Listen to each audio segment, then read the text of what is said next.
Selamat pagi, Bapak Ibu Saudara sekalian. Selamat datang dalam acara Sarapan Sabda bersama saya. Sarapan kita pagi ini diambil dari Efesus 6 ayat yang ke-16, 18 sampai ke-20. Berdoalah setiap waktu di dalam roh dan berjaga-jagalah di dalam doamu itu dengan permohonan yang tak putus-putusnya untuk segala orang kudus. Juga untuk aku, supaya kepadaku jika aku membuka mulutku dikaruniakan perkataan yang benar, agar dengan keberanian aku memberitakan rahasia Injil, yaitu yang kulayani sebagai utusan yang dipenjarakan. Berdoalah supaya dengan keberanian aku menyatakannya sebagaimana seharusnya aku berbicara. Bapak Ibu Saudara, pada akhirnya Paulus menasihatkan hidup dalam doa. Berdoalah setiap waktu. Jadi berdoa di sini bukan seperti upacara begitu, tetapi setiap waktu dalam pemikiran, dalam perjalanan, dalam menghadapi masalah. Nah, yang namanya berdoa itu sebetulnya adalah dialog ya. Berbicara dan mendengarkan. Jadi bukan sepihak kita bicara kepada Allah, tetapi Allah bicara dengan kita. Itulah yang kita ditulis di sini berdoa di dalam roh. Jadi ada komunikasi antara roh, firman yang dibantu oleh roh berbicara kepada kita, kita berbicara kepada Tuhan. Jadi doa itu belum tentu minta, tetapi bisa mensyukuri, bisa memohon memang, bisa mendoakan orang lain, bisa mengucap syukur, seperti itu. Jadi tidak selalu memohon atau meminta. Dan juga berdoa itu juga mendengarkan firman Allah melalui membaca, merenungkan, menghafalkan mungkin, merenung-renungkan, menimbang-nimbang apa yang dikatakan Tuhan dan melakukan. Jadi Bapak Ibu Saudara, berdoa itu dialog, bukan monolog. Dialog itu dua ya, antara kita dan Tuhan. Kalau monolog itu berbicara sendiri, nah itu bukan. Kita ini berbicara dengan Allah dalam permohonan yang tidak putus-putusnya. Berdoa dan berjaga, jaga-jagalah di dalam doa itu dengan permohonan yang tak putus-putus. Jadi permohonannya itu untuk pertama untuk orang kudus atau segala orang percaya.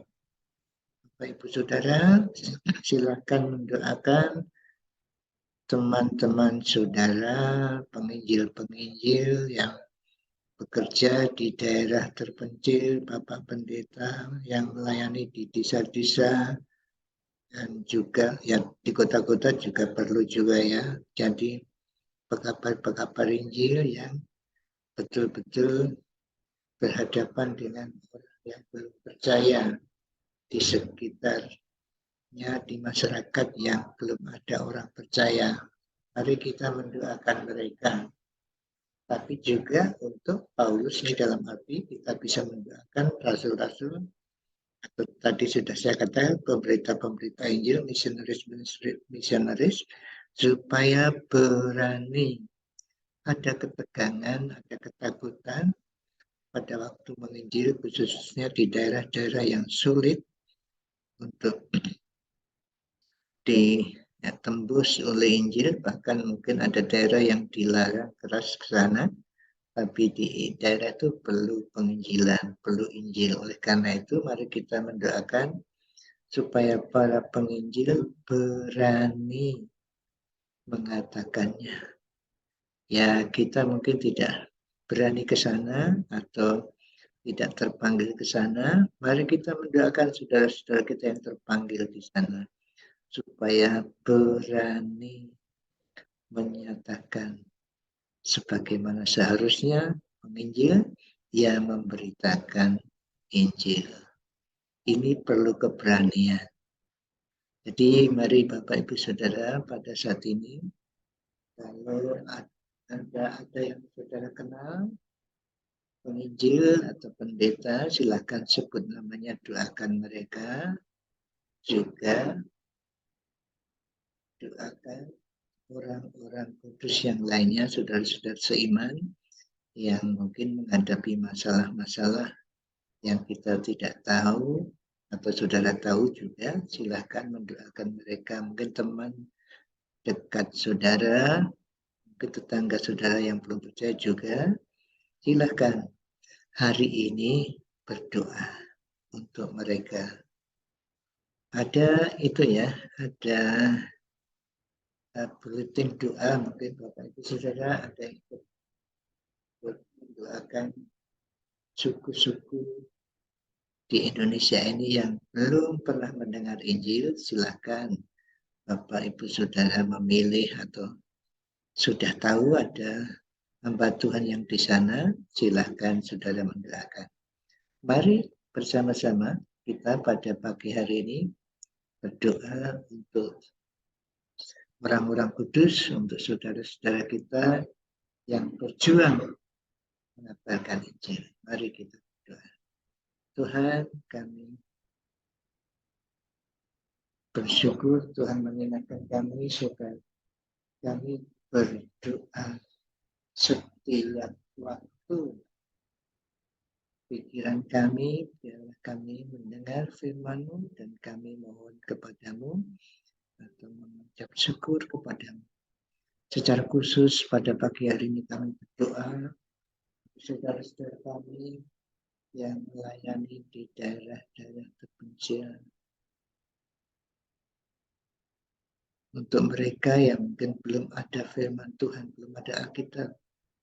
Untuk mereka yang menerjemahkan Alkitab, bahasa mereka, Tuhan, kami berdoa untuk mereka. Beri kebijaksanaan dan keberanian untuk memberitakan Injil. Doa untuk keluarganya, anaknya, istrinya, kiranya mereka mendapatkan tempat pendidikan maupun kehidupan yang mencerminkan satu keluarga Kristen yang dapat dilihat masyarakat sekitarnya. Terima kasih Tuhan, hari ini kami serahkan mereka ke dalam kuasa-Mu dalam mengabarkan berita keselamatan. Kami juga berdoa untuk pendeta kami yang melayani kami, yang setia memberitakan firman Tuhan, yang setia mengembalakan kami. Tuhan beri kebijaksanaan mereka dalam usahanya mengembalakan kami. Terima kasih Tuhan, dalam nama Tuhan Yesus kami berdoa. Amin. Selamat beraktivitas Bapak Ibu Saudara sekalian. Tuhan Yesus memberkati Bapak Ibu Saudara dan saya. Amin.